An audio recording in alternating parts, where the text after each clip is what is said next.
로마서가 전반적으로 다 중요한 말씀들인데 오늘 이 로마서의 말씀은 우리 신앙생활의 아주 근본적인 주제입니다. 로마서는 사도 바울이 로마 교회에 보내는 편지인데 이 편지를 보낼 때만 해도 바울이 아직 그 로마 교회를 방문한 적이 없을 때입니다. 다만 이제 로마 교회에서 신앙생활 하는데 문제가 될 만한 것들, 그것을 이제 이야기를 하고 있습니다. 특별히 이제 거기는 그리스 사람, 또 로마 사람, 유대 사람 다 섞여서 있는 거기 때문에 그에 관한 문제들을 이제 유대인이라고 특별히 먼저 구원받는다든가 그리스인 그런 거에 관계없이 구원에 관한 것이 무엇인가 하는 얘기를 하고 있습니다. 그러니까 이 로마서를 보게 되면 우리가 뭘 이렇게 추측할 수 있냐면 요즘 사도행전을 공부하면서도 여러분 알 수 있는 것처럼 처음 이 큰 도시에서 기독교에 된 사람들은 대개 회당을 다니던 유대교인들이었다고 하는 겁니다. 왜냐하면 이미 구약을 다 알고 있고 그러나 그 구약의 예언 중에 예수님에 대한 예언들을 잘 깨닫지 못하다가 바울이 이사야서나 이런 곳에 있는 말씀들이 메시아의 예언이고 그분이 예수 그리스도다 이런 말씀을 전했기 때문에 아무래도 제일 먼저 생각할 수 있는 것은 로마의 회당에 다니던 유대인들이 기독교인이 되어서 로마 교회가 시작되었겠다라고 저희들이 생각할 수 있습니다.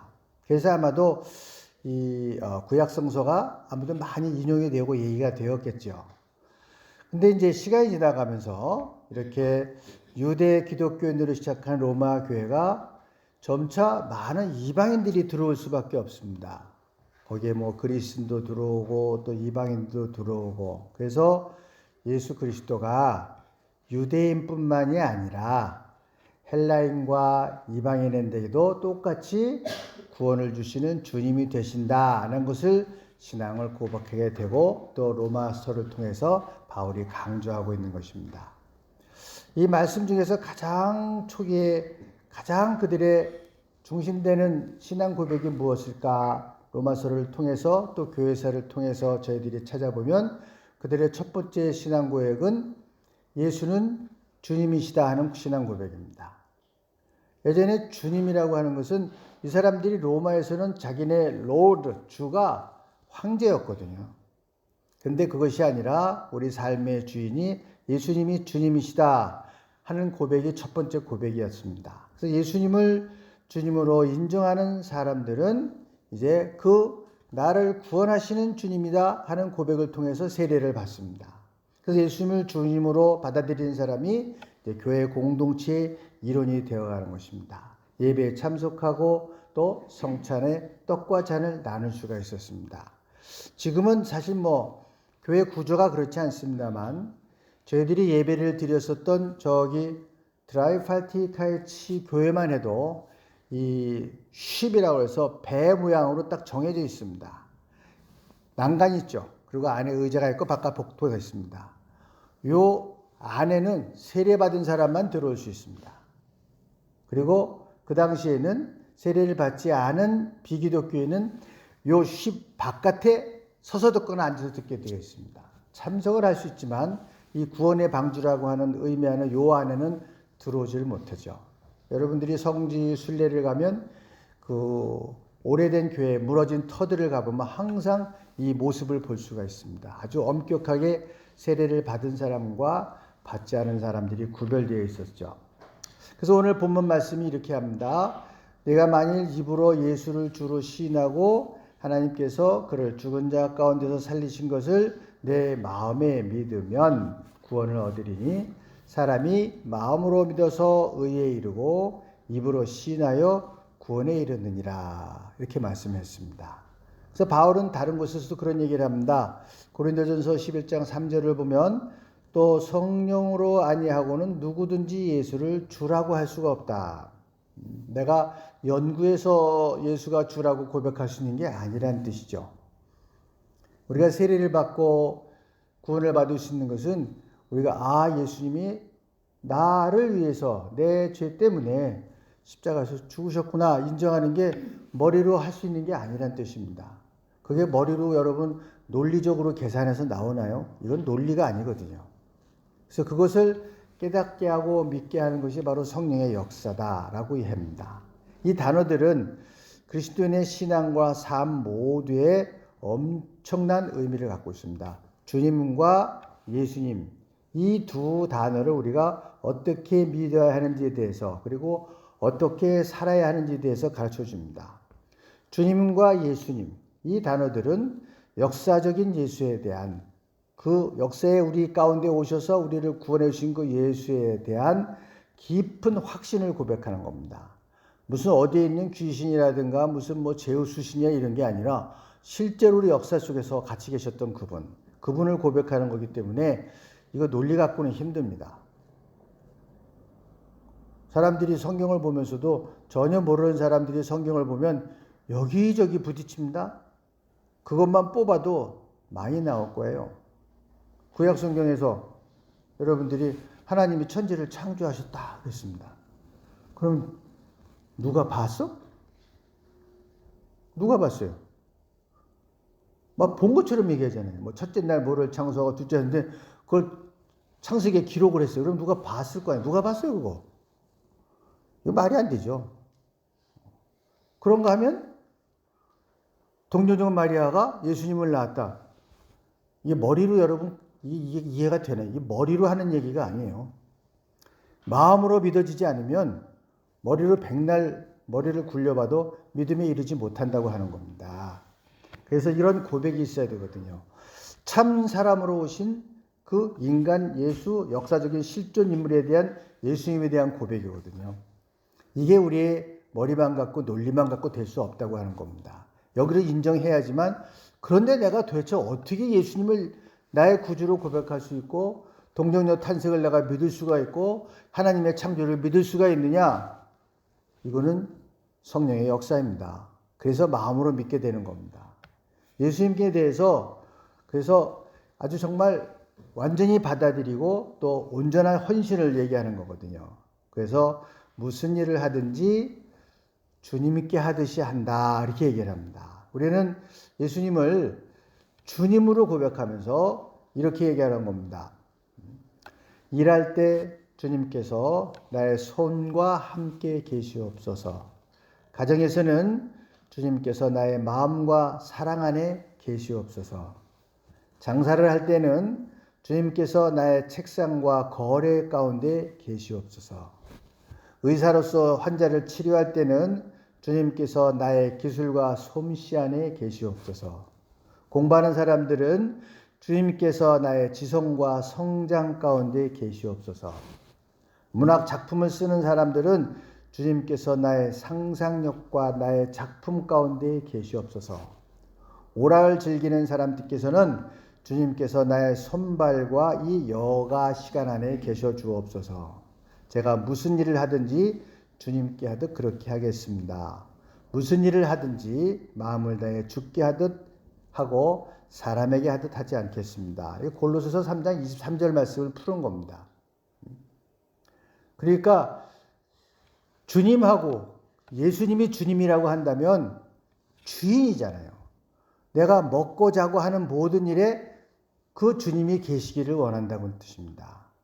공부를 하든 휴가를 가든 장사를 하든 무엇을 하든 주님이 거기를 계시겠다고 하는 것이 계시기를 원하는 것이 예수를 주님으로 생각하는 그 마음입니다. 분명히 주인이 다 따로 있다고 하는 거예요. 이 시간의 주인도 따로 있고 내 삶의 주인도 내가 아니라고 하는 이 고백입니다. 그래서 사람이 마음으로 믿어 의에 이르고 입으로 시인하여 구원에 이른다 그랬습니다. 마음과 입과 구원, 요 분명한 관계가 있습니다. 이러한 신앙 고백으로 시인함으로써 거기에 다다르게 되는데 중요한 것은 입으로 시인한다고 하는 것입니다. 그리고 마음에 믿으라. 입으로 시인하고 마음에 믿으면입니다. 그래서 믿음으로 얻는 의인은 마음과 입을 거쳐서 신앙 고백이 되어서 이게 성취가 되는 겁니다. 입으로 시인한다는 거 대단히 중요합니다. 여러분 세례 받을 때도 꼭 입으로 시인해야 됩니다. 이것을 믿습니까? 그러면 여러분들이 이해하고 대답해야 되지. 아는데요. 뭐 다 아는 이거 안 돼요. 자기가 입으로 꼭 시인해야 됩니다. 사실 입으로 무언가를 내가 시인하고 내뱉는다고 하는 것은 굉장히 중요한 그런 프로세스입니다. 저희가 금요일부터 전교인 수양회를 했는데 공동체에 관한 수양회를 했습니다. 근데 공동체가 유지되는 여러 가지 규율이 있을 거 아니에요. 이제 유명한 공동체들이 많습니다. 스위스의 라브리 공동체라든가 또 모라비안 공동체 같이 나중에 이제 헤르노트 공동체가 된 공동체, 브루더 게마인데 이런 많은 공동체들이 생활을 하는데 그 사람들이 공동으로 생활합니다. 근데 그 공동 생활하면 여러 가지 부딪힘과 일이 많을 거 아니에요. 근데 그 공동체 생활하는 규칙이 있을 거 아니에요. 근데 규칙이 놀랍게도 딱 한 가지입니다. 이거 모라비안 공동체에서 나온, 보헤미안 공동체에서 나와서 모라비안 공동체에서 헤르노트까지 넘어오고 브로더 공동체도 마찬가지인데 공동체를 유지하는 지켜야 되는 한 가지 법칙이에요. 이게 규칙입니다. 뭐 10개가 있고 뭐 이런 게 아니에요. 공동체가 유지되는 지켜야 될 한 가지 규칙. 하나밖에 없어요. 형제 뒤에서 뒷말하지 말라는 겁니다. 만약 꼭 해야 될 일이 있으면 그 사람한테 가서 하라는 얘기입니다. 여러분, 이게 무슨 뜻이냐면 형제에 대한 험담이라든가 이런 것이 내가 생각할 수는 있어요. 입으로 올리고 얘기하는 순간부터 이게 파워를 갖게 됩니다. 사람들이 듣고 그 사람이 그래 뭐 이러면서 이게 점점 힘을 갖게 돼요. 그래서 공동체를 유지하는 아주 네거티브한 파워가 됩니다. 이게 가장 큰 문제입니다. 공동체를 유지하는데. 그래서 그 많은 사람들이 함께 공동생활을 하는데 한 가지 규칙밖에 없는데 그게 뭐냐? 형제의 뒤에서 뒷말을 하지 말라는 거예요. 여러분 이거를 우리 교회에서도 정말 무겁게 받아들이실 수 있길 바랍니다. 교인들에 대해서 얘기할 수 있죠. 뒷얘기는 여러분들이 공동체를 해치고 있는 겁니다. 입에 올리는 순간부터. 어떻게 해치느냐? 입에 올리는 내가 벌써 거기에 마음이 가 있습니다.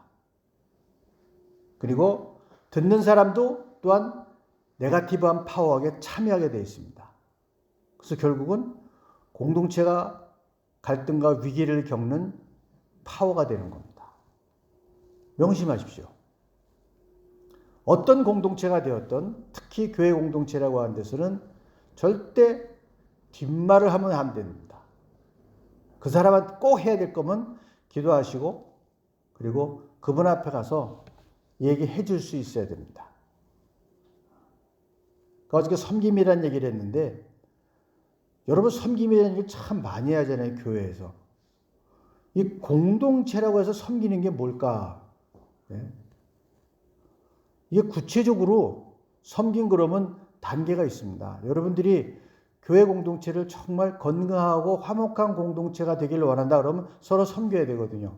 가서 밥 해주는 게 섬김이에요? 이삿짐 날려주는 게 섬김입니까? 아닌 건 아니죠. 근데 그거 전부 다가 아니에요. 교회 공동체에서 제일 중요한 섬김은 잘 들어주는 겁니다. 끝까지 들어주는 겁니다. 무슨 얘기를 해도 들어주는 겁니다. 아주 인내심을 갖고 들으셔야 됩니다. 두 번째는 뭐는 돕는 섬김입니다. 실제로 뭔가 필요할 때 내가 시간도 내어줄 수 있고, 뭐 이삿짐을 나눠줄 수도 있고, 집을 도와줄 수도 있고, 뭐 고양이를 갖다 대신 봐줄 수도 있고, 뭐 등등 돕는 섬김이에요. 세 번째 섬김은 뭐냐? 듣고 몸으로 도와주고 그 다음에 짐을 지어준다고 하는 겁니다.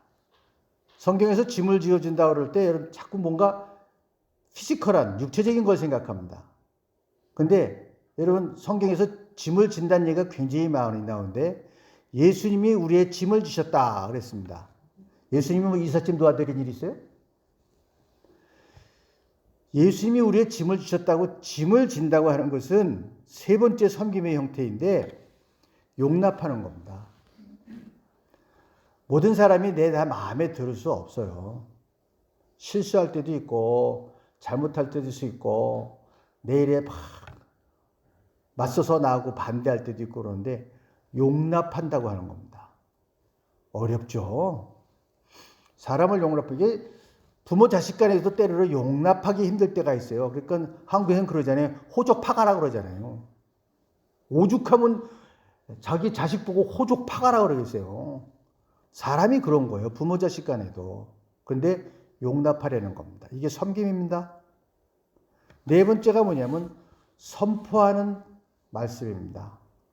그 사람 앞에 가서 이건 잘못됐습니다 라고 얘기할 수 있어요. 뒤에 가서 저 인간 뭐 잘못하고 있네. 이게 아니다 이거예요. 여러분의 섬김 가운데 네 번째 섬김은 그 사람 앞에서 선포하는 기능이 있습니다. 뒤에서 얘기하면 안 되는 거예요. 이게 공동체를 유지하는 네 가지 섬김의 단계입니다. 이건 큰 공동체고 1000명이나 10,000명이나 10명이나 똑같습니다. 여기서 섬김이 이루어지지 않으면 어디에선가 균열이 생기고 금이 생기고 섭섭한 사람이 생기고 안 보고 싶은 사람이 생기고 그렇게 되는 겁니다.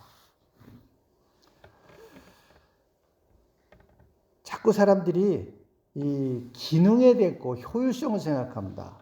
대개 부모님들이 애들이 공부 잘해갖고 좋은 대학 가갖고 나중에 성공하기를 바랍니다. 그래서 한국 뭐 독일은 좀 덜합니다. 한국에 있는 많은 부모님들이 애들이 지능 지수가 높으면 성공할 거라고 생각합니다. 근데 이거 잘못된 거거든요. 머리 좋으면 성공한다? 성공을 하는 길로 들어설 수 있는 확률은 많습니다. 좋은 대학 갈 수 있는 확률이 많으니까요. IQ의 차이는 어떻게 할 수가 없어요. DNA이기 때문에. 기가 막히게 잘 외우는 사람들이 있다니까요. 시험은 외워서 보는 거니까 아예 그냥 노트가 눈에 어른어른 그러면서 다 외우는 사람들이 있어요. 그걸 어떻게 당해내겠어요. 근데 그 사람이 과연 인생에 성공을 할 것이냐? 이건 별개의 문제입니다. 지능보다 더 중요한 게 있는데 우리들의 마음입니다. 어떠한 마음으로 내가 인생을 살아가느냐, 거기서 성공이 좌우가 되는 거지 지능 갖고 그 인생이 성공하느냐 장담할 수가 없죠. 예수님께서도 마음의 변화를 받으라고 그랬습니다. 형식적이고 의식적인 그 종교의식 바리새인 제사장들을 통해서 마음의 변화를 받으라. 사도 바울도 빌립보서 2장 5절에 보면 이러한 마음을 품으라 이렇게 했어요. 이 마음이라는 단어가 구약 성경에 730번 나오고 신약 성경에 105번이 나옵니다. 마음이란 뭐냐? 인간의 본질적인 속마음, 기본적이고 중심적이고 본질적인 시체가 바로 마음입니다. 이 마음을 잘 다스려야 돼요. 인간에게 성공한다든가 가장 삶에 중요한 게 뭐냐? 바로 그 마음이라고 하는 겁니다. 이 마음을 다스리지 못하면 절대 인생에 성공하지 못합니다. 요즘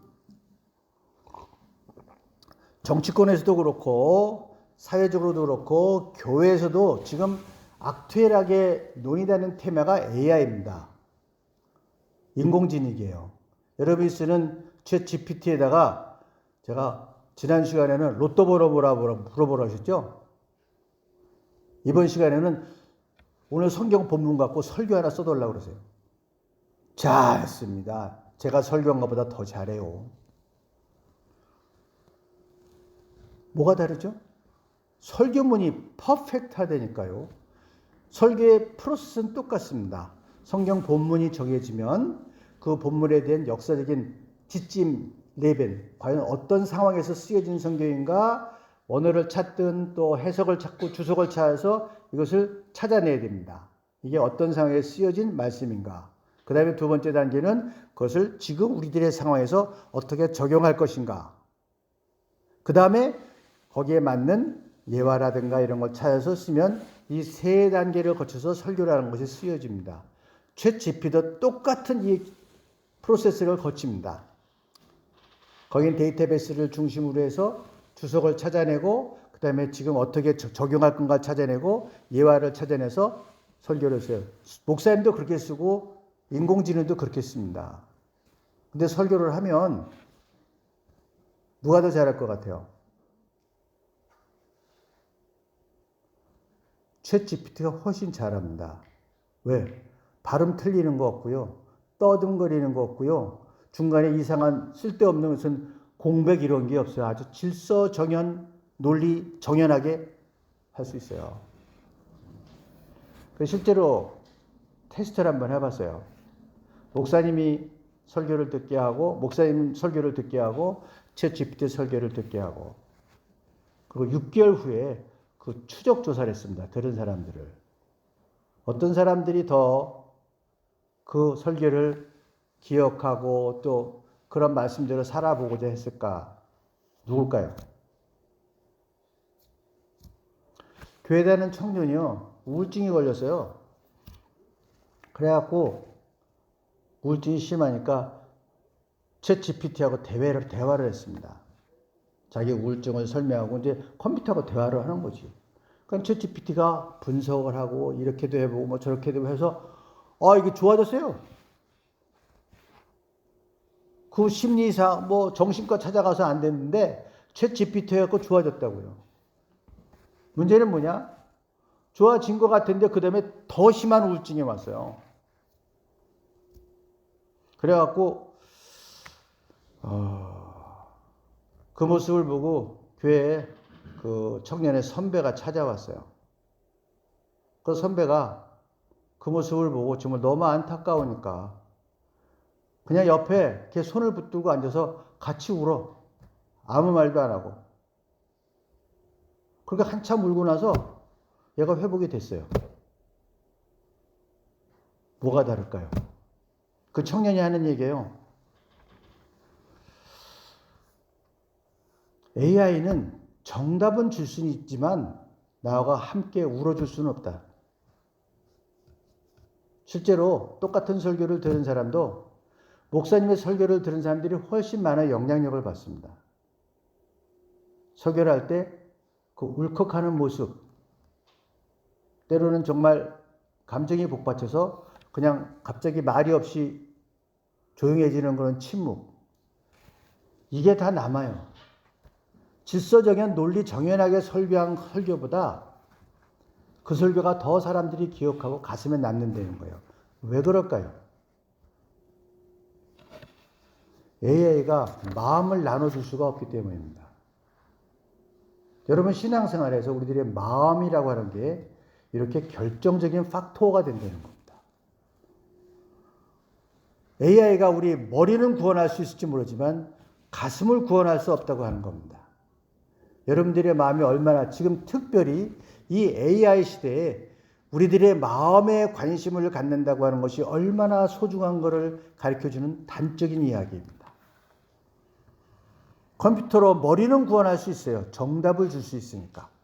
그러나 같이 울어주고 우리의 마음을 같이 해줄 수는 없다고 하는 것입니다. 그래서 기독교는요, 그래서 그 인간의 마음을 얘기하고 있습니다. 우리의 믿음도 마음으로 믿고 입으로 고백해야 된다고 그랬습니다. 사람이요, 성공하느냐 실패하느냐 하는 것도 굉장히 많은 부분이 마음에 달려있다고 그래요. 이런 거에 관심을 가진 사람들이, 예전에 나폴레옹 힐이라고 하는 사람이 1908년 때 기자로 일했던 사람입니다. 이 사람이 거기에 대한 관심을 가지고 과연 성공한 사람들의 인생의 법칙이 뭘까? 뭐 똑같은 사람, 요즘은요, 지금 시작할 때부터 금수저, 은수저하고 차이가 나요. 그 출발점이 달라요. 그렇기 때문에 비유하기가 어렵지만 1900년대 초반에도 사는 게 다 고만고만했거든요. 근데 어떤 사람은 성공하고 어떤 사람은 실패하거든요. 제가 초등학교에 읽었던 카네기의 전기의 사파가 있습니다. 제가 참 그 위인전 이런 거 초등학교 때 굉장히 많이 읽었거든요. 동화책도 그렇고. 지금도 머리에 생생하게 남아있어요. 페이지 수도 기억나요. 이쪽에 시작해서 이쪽으로 가는데 이쪽에 있는 페이지 사파에 위에 있는 카네기의 그림이 뭔지 아세요? 초등학교 이렇게 나무가 있고요. 옷이 거지 같은 걸 입어서 애들이 거지 놀리는 장면이 사파로 들어가 있었어요. 카네기가. 그거를 정말 그런 가난을 떨쳐버리기 위해서 모든 걸 쏟아부어서 성공한 사람이 강철왕 카네기라고 하는 거예요. 물론 더 깊이 카네기 전기를 읽어보면 너무 가난했었기 때문에 이 돈이라면 물불을 안 가렸어요. 그래갖고 그냥 폭리를 취하고, 그때 철도를 놓을 때 너무 폭리를 취하고 그래갖고 서교의 왕이었던 록펠러가 강철에 개입을 합니다. 같이 그래서 값을 못 올리도록. 그런 뭐 흑역사는 있지만 도대체 이런 사람들이 어떻게 다 성공할 수 있고 어떤 사람은 성공하지 못하냐, 그걸 연구했어요. 나중에 이제 책도 쓰고 강연도 많이 해서 1970년에 88세로 세상을 떠난 사람인데, 그 사람 논리가 그거예요. 성공으로 이끄는 사람들은 자기의 마음으로 성공을 믿고 끊임없이 생각했다는 거예요. 그래서 성취하고 성공으로 이끈다고 하는 것입니다. 그 사람들을 보면은 모두 성공하거나 뭔가 부자가 되는 것을 자기의 현실로 바라보고 진실로 바라보고 마음으로 그렇게 믿고 있었다는 거예요. 그러고 일을 했다는 거예요. 이게 될 거 안 될 거가 이게 아니라 믿고 그렇게 행동했다는 거예요. 그 마음이 이미 거기까지 가 있었다고 하는 것이죠. 그 사람의 결론이 이겁니다. 인간의 여러 가지 요소 중에서 가장 개발되지 않은 것이 있는데 그것은 인간의 마음이다. 마음은 내 마음이 좀 어디로 가는지 개의치를 않아요. 마음 가는 대로. 그런데 가장 자기 마음을 관리하고 마음 다스리고 마음을 갈무리하는, 이게 가장 소홀하다는 거예요. 사람은 이가 썩지 않아야 했다고 열심히 이를 닦고 뭐 물로 청소하고 치과를 다니고 뭐 건강해야 되겠다고 가서 뭐 검사를 하고 뭐 장 검사를 하고 위대시경을 하고 이런 건 다 하는데 마음 검사를 안 한다는 거예요. 우리 인간의 요소 중에서 가장 소홀하게 하는 게 마음이래요.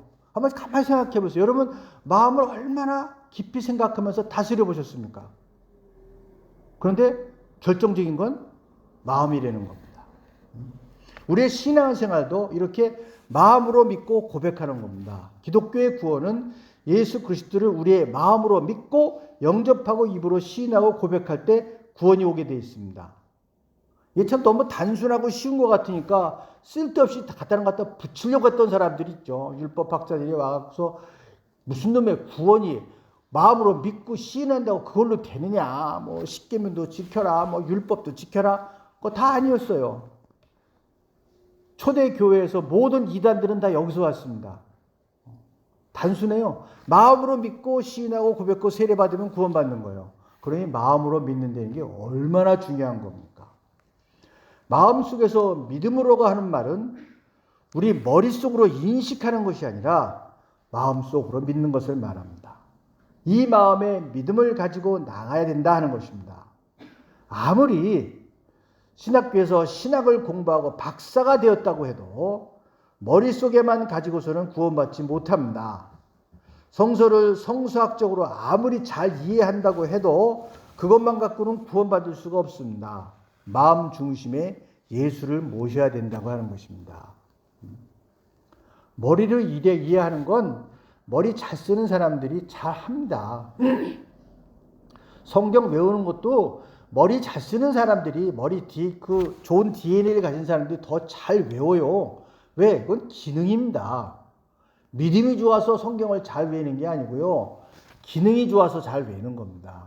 그거 갖고는 구원에 이르지 못하는 거예요. 여러분이 사람들이 사랑을 해서 결혼을 한다고 해도 그냥 내가 생각하는 것과만 되질 않아요. 내 마음으로 영접을 해야 돼요. 그리고 고백해야 됩니다. 그래서 결혼식이라는 걸 해요. 거기서 선포하게 만듭니다. 그래서 결혼이 이루어지는 거거든요. 마음에 영접하지 않으면 진정한 결혼이 될 수가 없는 거예요. 마음이 영접이 되었기 때문에 그 마음이 우러나와서 고백이 나오고 하는 거예요. 그게 진정한 결혼이라고 하는 것이죠. 그리고 입으로 시인해야 됩니다. 마음에 가득 찬 게 있으면 자연히 입으로 터져나오게 돼 있는 거거든요. 여러분들이 결혼식 할 때 괴로우나 즐거우나 무슨 검은 머리가 팥뿌리가 되도록 이게 뭐예요? 마음에 있는 것이 입으로 시인하는 거거든요. 그렇기 때문에 우리가 믿음의 생활을 할 때도 예수님이 나의 구주가 되신다고 하는 것을 예배 때마다 고백해야 되는 겁니다. 예배 때마다. 그래서 여러분들이 예배 시작하기 전에 신앙 고백이라는 게 있어요. 그분이 나의 구주가 된다고 하는 것을 고백하는 겁니다. 세 번째는 마음으로 믿어서 입으로 시인했으면 우리의 행동이 따라야 되겠죠. 삶이 바뀌어야 되는 것입니다. 입으로 시인할 뿐만이 아니라 내 생활과 행동을 통해서 증거가 보여져야 됩니다. 아, 저 사람 참 예수 믿는 모습이다. 좋은 나무에 좋은 열매가 맺히는 것처럼 예수를 영접하고 나서 좋은 열매가 맺혀야 됩니다. 그 나무는 어떤 열매가 맺히는가를 보고 알 수 있습니다. 그 나무가 무슨 나무냐? 열매를 보면 알 수 있습니다. 그 사람이 어떤 기독교인이냐? 열매를 보면 알 수 있습니다. 그래서 이 입으로 시인하고 마음으로 믿고 믿음으로 시인하고 나의 삶이 변해서 계속 믿음의 마음을 발전시키고 개발시켜 나가는 것입니다. 저절로 발전되지는 않습니다. 주일마다 늘 찬양하고 예배드리고 기도를 드림으로써 이 신앙이 자라는 겁니다. 뭐 식물을 하나 자라려고 해도 거기다 거름 주고 물 주고 그래야 되잖아요. 신앙이 자라는 것도 그냥 교회 한번 왔다 갔다 하고 해서 신앙이 자라지 않습니다. 오래 나왔다고 되는 것도 아닙니다. 거기에 물 주고 거름 주고 양육해야지 자라게 되어 있습니다. 이 사람의 마음이 그렇게 잘 자라야 되는 것이죠.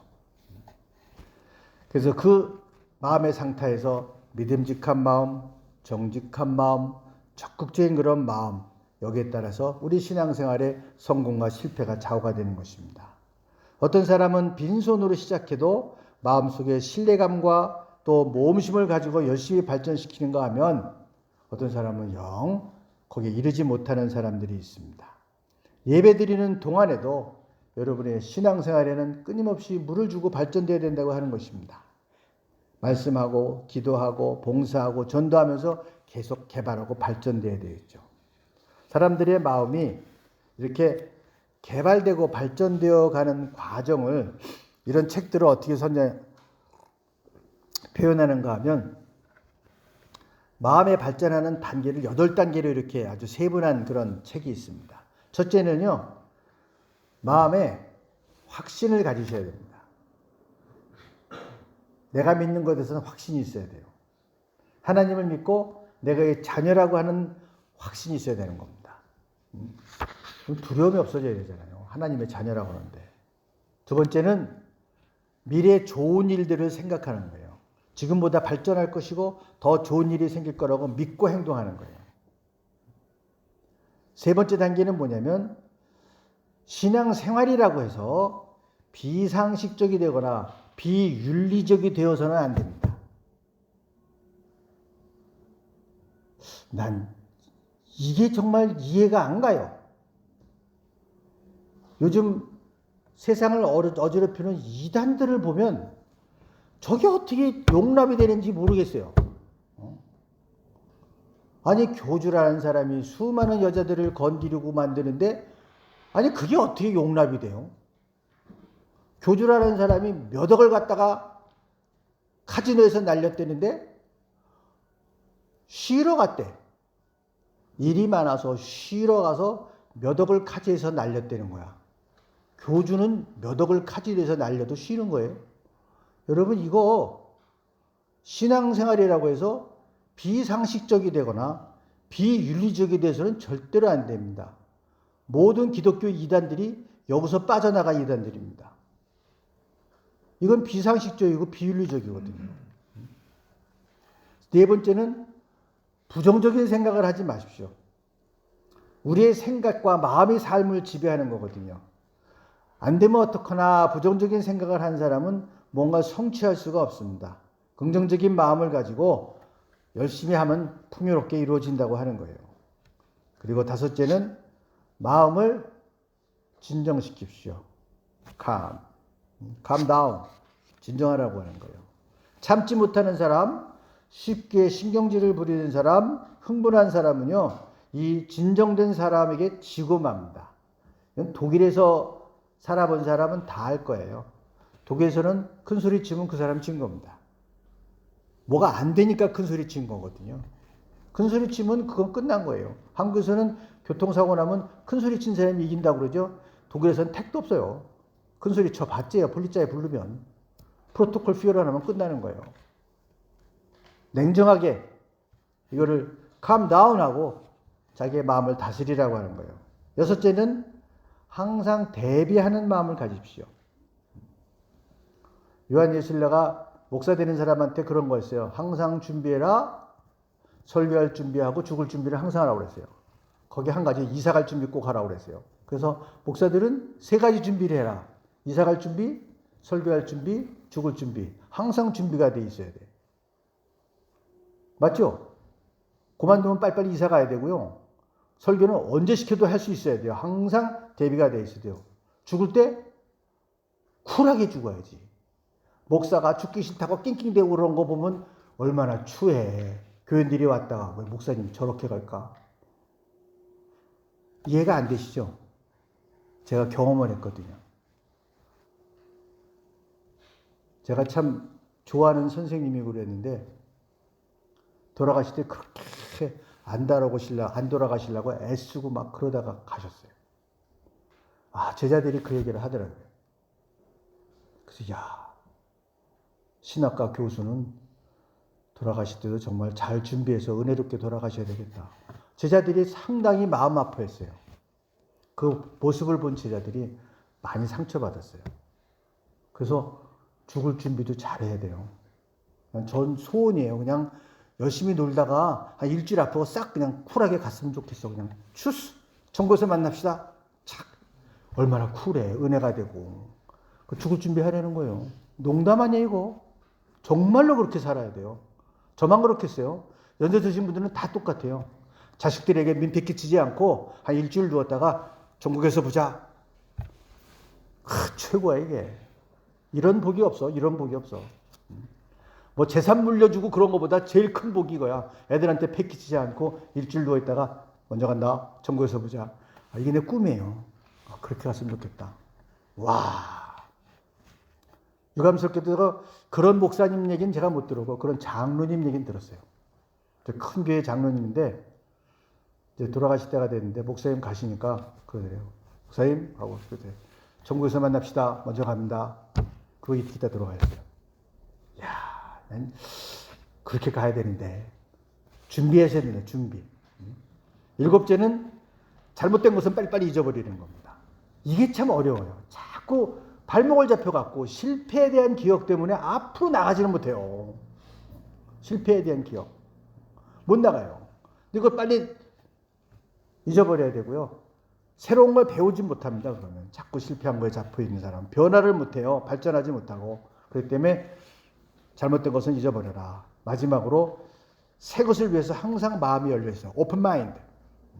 마음을 활짝 열어놓고 마음을 새롭게 하고 무엇인가 새 것을 받아들이려고 하는 사람이 성숙해지고 발전할 수가 있습니다. 언제나 열린 마음을 갖고 있어야 돼요. 제가 되게 좋아하는 가수가 조용필이라고 하는 가수가 있습니다. 저는 한 사람을 하면 아주 그냥 연구를 해서 파헤치거든요. 근데 정말 독특한 사람이에요. 좀 다른 얘기지만 뭐 오늘 같이 한번 들어봅시다. 그 사람 지금도 하면 집이 없을 거예요. 그 아버지가 얘는 이렇게 유명한 가수인데 왜 집이 없냐? 돈을 벌면요. 전부 최고의 음향기기로 다 바꿔요.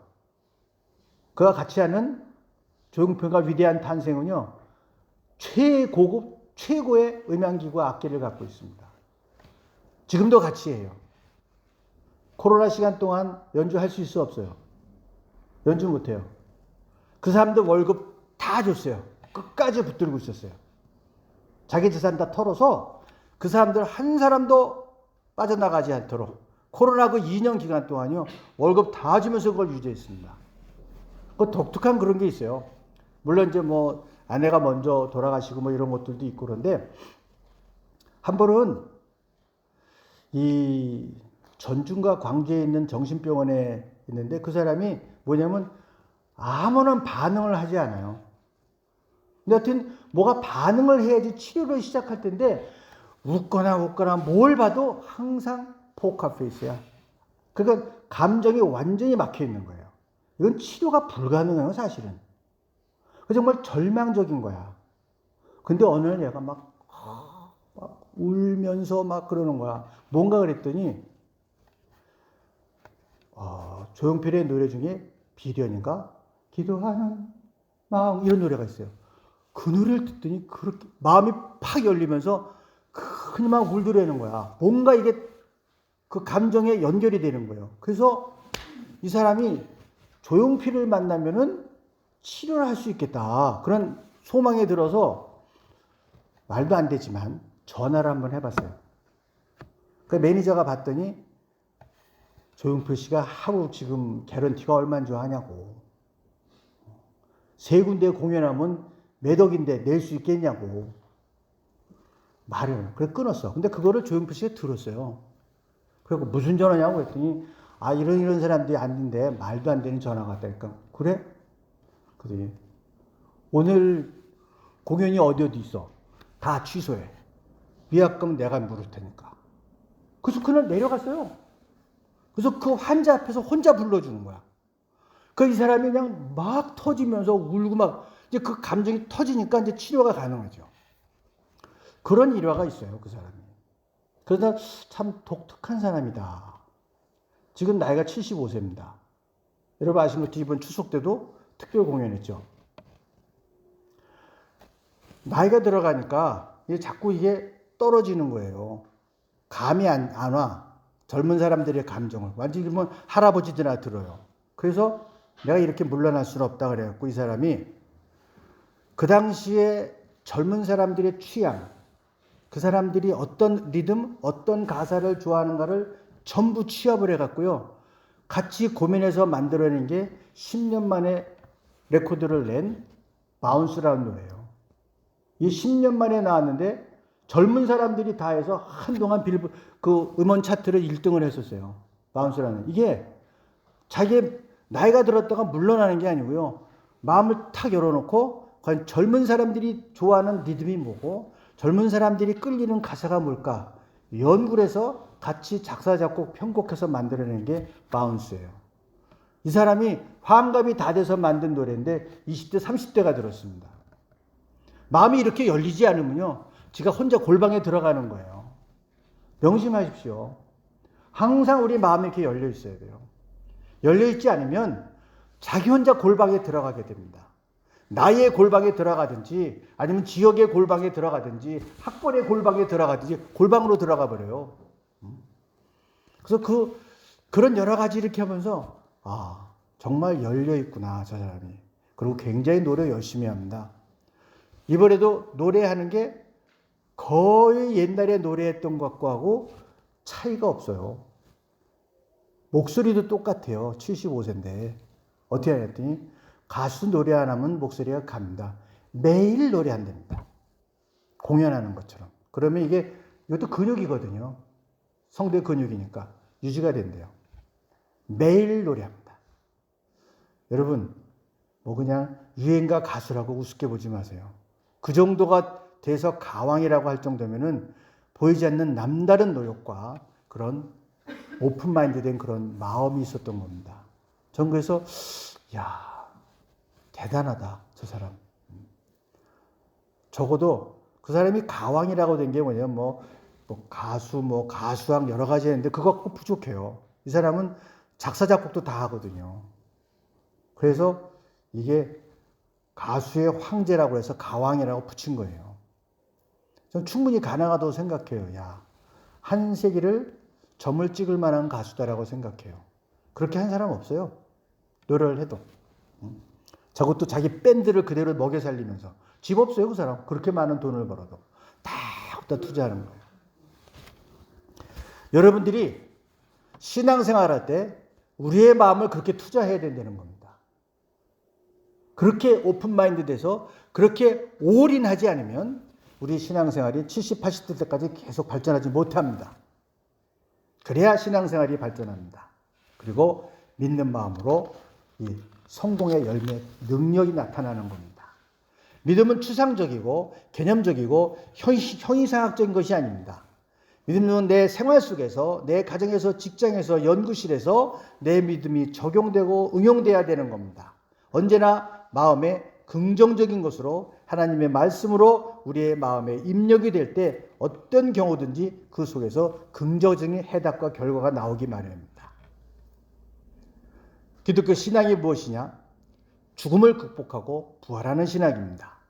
예수를 내 마음에 영접하고 입으로 시인하면 구원을 얻으리고 믿음을 가질 때 구원을 얻을 뿐만 아니라 부끄러움을 당하지 않고 차별되어 보지 않고 풍요로운 삶으로 나가게 됩니다. 사랑하는 여러분, 우리의 머릿속에서 머리만 갖고 믿는 신앙이 아니라 내 마음으로 믿어 입으로 시인하고 생활에 옮기게 될 때 믿음 없는 사람보다 초월적인 놀라운 일을 하면서 승리하는 인생이 될 줄로 믿습니다. 이것이 기독교인들이 가지는 믿는 마음입니다. 사랑하는 여러분, 정말 이 믿는 마음으로 신앙생활로 승리하는 여러분 되시기를 주님의 이름으로 간절히 축원합니다. 기도하시겠습니다. 자비하신 아버지 하나님, 우리를 택하여 불러주시고 믿는 마음을 주시고 또한 성령의 감동하심으로 주께 더욱 가까이 나아가게 하시니 감사합니다. 우리가 듣고 깨닫고 고백한 믿음이 마음을 움직이게 하시고 믿는 마음으로 행동하며 살아가게 하여 주시옵소서. 믿는다고 하면서도 확신이 없어 흔들리거나 불안해하거나 조급해지지 않게 하시고 온전히 주님이 주시는 평안을 누리며 하나님의 때를 기다리는 믿음을 허락하여 주시옵소서. 그리하여 믿음을 증거하는 모습으로 하나님께 영광을 돌리고 복음이 퍼져나가는 데 쓰임받는 주님의 도구들이 되게 하여 주시옵소서. 예수 그리스도의 이름으로 기도하옵나이다. 아멘.